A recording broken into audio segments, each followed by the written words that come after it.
What's up, guys? Welcome back to another edition of Apple Talk Daily.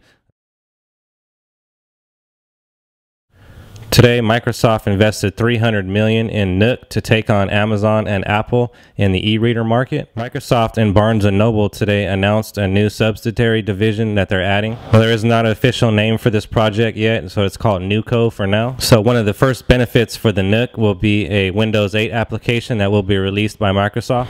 As you know, Microsoft and Barnes & Noble did have an ongoing feud, suing each other over ebooks. So they have officially announced that they are not going to pursue this matter anymore and are officially dropping the lawsuit.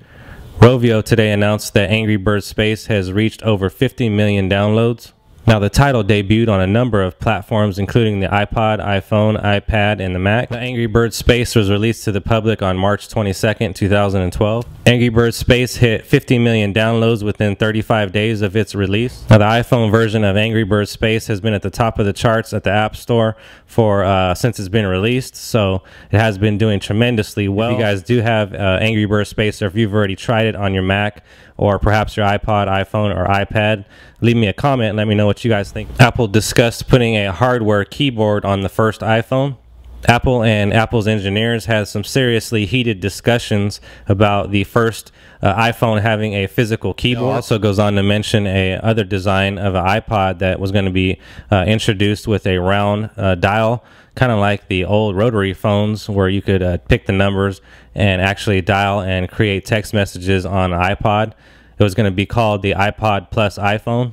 Now, in Steve Jobs' biography, he does mention that he hires two separate teams. One team he hired to actually modify the existing iPod and see what they could come up with. Then he hired a whole another team to build an entirely new iPod and iPhone, and that was where the touchscreen idea came about and where the iPhone eventually originated from. Let me know down in the comments, guys, if Apple released an iPhone that had a keyboard on it, would that be something that you guys would want to see as consumers, or are you more happy with the touchscreen capacity keyboard?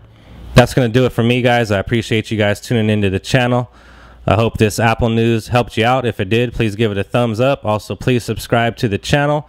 Once again, I'm having problems on my Review the Best channel with my subscribers. So if you do feel inclined to subscribe to the channel, please subscribe to Aaron's iPhone Help as well. I do upload videos to Review the Best and pretty much upload almost every one to Aaron's iPhone Help as well.